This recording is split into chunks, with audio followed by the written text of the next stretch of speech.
ஹல்லேலூயா, ஹல்லேலூயா. சீயோன் வேதாகம ஆய்விற்கு அன்போடு கூட இயேசு கிறிஸ்துவின் நாமத்தில் உங்களை வரவேற்கிறேன். இன்று தினத்திலும் யோபுவின் புஸ்தகம் அதிகாரங்கள் 16 முதல் 18 அதிகாரங்களில் உள்ள வசனங்களை தியானிக்க சர்வ வல்லமையுள்ள தேவன் தாமே நமக்கு கிருபை பாராட்டுவாராக.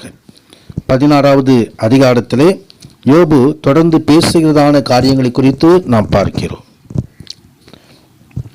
காற்றை போன்ற வார்த்தைகளுக்கு முடிவிராதோ, இப்படி உத்தரவு சொல்ல உனக்கு துணிவு உண்டானதென்ன? உங்களைப் போல நானும் பேசக்கூடும். நான் இருக்கும் நிலையில் நீங்கள் இருந்தால் நான் உங்களுக்கு விரோதமாக வார்த்தைகளை கோர்த்து உங்களுக்கு எதிரே தன் தலையை துலுக்கவும் கூடும் என்று சொல்லி யோபு தன் சிநேகிதர்கள் சொன்ன வார்த்தைகளுக்கு அங்காளாய்ப்போடு உத்தரவு சொல்கிறதை குறித்து நாம் பார்க்கிறோம். கர்த்தருக்கு மகிமை உண்டாவதாக. அங்கே யோபுவினுடைய துக்கம் அதிகமாக இருந்தது. நான் பேசினாலும் என் துக்கம் ஆறாது, நான் பேசாமல் இருந்தால் எனக்கு என்ன ஆறுதல் என்று சொல்லி தொடர்ந்து யோபு பேசுகிறார். கர்த்தருக்கு மகிமை உண்டாவதாக. விசேஷம் 11வது வசனத்திலே, தேவன் என்னை அநியாயக்காரன் வசமாய் ஒப்புவித்து துன்மார்க்கரின் கையில் என்னை அகப்பட பண்ணினார் என்று சொல்லி அங்கே சொல்லியதான காரியங்களை குறித்து பார்க்கிறோம். ஆண்டவர் தான் துன்மார்க்கன் கையில் ஒப்பு கொடுத்து விட்டதை யோபு அங்கே விழுந்து சொல்லுகிறதை குறித்து பார்க்கிறோம். கர்த்தருக்கு மகிமை உண்டாவதா. எவ்வளவு அங்கலாய்த்து சொன்னாலும், எவ்வளவு நெருக்குதல்கள் உண்டானாலும் யோபுவுடைய சாட்சியை குறித்து அவர் நிச்சயித்திருந்தார். இப்பொழுது என் சாட்சி பரலோகத்தில் இருக்கிறது, எனக்கு சாட்சி பகருகிறவர் உன்னதங்களில் இருக்கிறார். என் சிநேகிதர் என்னை பரியாசம் பண்ணுகிறார்கள், என் கண் தேவனை நோக்கி கொண்டிருக்கிறது, தேவனை நோக்கி கண்ணீர் சொரிகிறது என்று சொல்லி அங்கே தனது சாட்சியை குறித்து ஆண்டவர், உண்மையிலேயே ஆண்டவர் யோபுவை குறித்து சாட்சி கொடுத்தார். உத்தமனும் சன்மார்க்கனும் தேவனுக்கு பயந்து பொல்லாப்புக்கு விலகுகிறவனுமாகிய அவனைப் போல பூமியில் ஒருவனும் இல்லை என்று தேவனாய் கர்த்தர் கொடுத்த சாட்சி குறித்து யோபின் 1 அதிகாரம் 8வது வசனம் தெரிவிக்கிறது. சாட்சி முக்கியம். நாம் கொடுக்கிற சாட்சி அல்ல, மற்றவர்கள் சொல்கிற சாட்சி அல்ல, தேவன் சொல்கிறதான சாட்சி. எனது சாட்சி உன்னதங்களில் இருக்கிறவரிடத்திலே இருக்கிறது. கர்த்தருக்கு மகிமை உண்டாவதாக. நமது வாழ்க்கையிலும் ஆண்டவர் சாட்சியை எதிர்பார்க்கிறார். கர்த்தருக்கு மகிமை உண்டாவதாக. நீங்கள் பரிசுத்த ஆவி வரும்போது பலனடைந்து எருசலேமிலும் யூதேயா முழுவதிலும் சமாரியாவிலும் உலகின் கடைசி பரியந்தம் எனக்கு சாட்சிகளாய் இருப்பீர்கள் என்று சொல்லி அப்போஸ்தலர் 1:8 எழுதப்பட்டிருக்கிறது. பரிசுத்த ஆவியை பெற்றுக்கொண்ட ஒவ்வொருவரும் தேவனுக்கு உத்தம சாட்சியாக இருக்கும்படி ஆண்டவர் எதிர்பார்க்கிறார். கர்த்தருக்கு மகிமை உண்டாவதாக. அந்த சாட்சியை நாம் பிடித்துக் கொள்வோம்.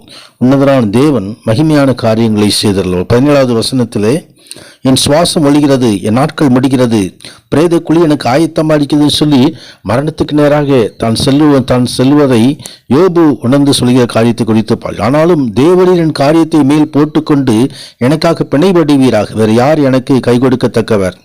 ஆண்டவர் தான் கை கொடுக்கணும். நான் விட்டு விலகுவதும் இல்லை, உன்னை கைவிடுவதும் இல்லை. நேசிக்கிற நேசர் அந்த யோபுவுக்கு உண்டு, நமக்கும் உண்டு. ஒரு நாளும் நம்மை விட்டு விலகாதவர்.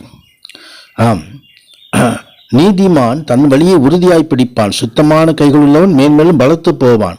அதைத்தான் யோபு அங்கே 9வது வசனத்திலே சொல்கிறதான காரியங்களை குறித்து பார்க்கிறோம்.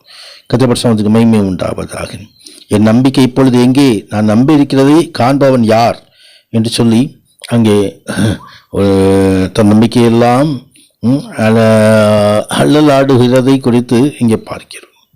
கர்த்தருக்கு மகிமை உண்டாகும். தொடர்ந்து 18வது அதிகாரத்தில் பில்தாத், சூகியனான பில்தாத் பிரதித்திரமாக சொல்கிறதான காரியங்கள் தொடர்ந்து வருகிறது. துன்மார்க்கனை குறித்ததான காரியங்களை இந்த பில்தாத் சொல்லுகிறார். துன்மார்க்கனுடைய விளக்கு அணைந்து போகும், அவன் அடுப்பில் நெருப்பு அவிழ்ந்து போகும், அவன் கூடாரத்தில் வெளிச்சாரம் அந்தகாரப்படும், அவன் விளக்கு அவனுடனே அணைந்து போகும், அவன் பலனாய் நடந்த நடைகள் குறைந்து போகும், அவன் ஆலோசனை அவனை விழப்பண்ணும் என்று சொல்லி அங்கே துன்மார்க்கனை குறித்ததான காரியங்களை அங்கே சொல்லுகிறதை குறித்து பார்க்கிறோம். மகிமை உண்டாவதாக. அவன் நம்பிக்கை அவன் கூடாரத்திலிருந்து வேரோடி பிடுங்கப்படும், அவனை பயங்கர ராஜாவினிடத்தில் துரத்தும் என்று சொல்லி அங்கே துன்மார்க்கன் தன் துன்மார்க்கத்திலே சாவான் என்று எழுதுவார். பாவம் செய்கிற ஆத்மா சாவான், துன்மார்க்கன் சமாதானமில்லை என்று ஆண்டவர் சொல்லுகிறார். கர்த்தருக்கு உண்டாவதாக. அநேக காரியங்கள் இருந்தாலும் ஆண்டவர் துன்மார்க்கத்திலே மனம் திரும்புகிறவர்களை அவர்கள் வெளியே தள்ள மாட்டார். கர்த்தருக்கு உண்டாவதாக.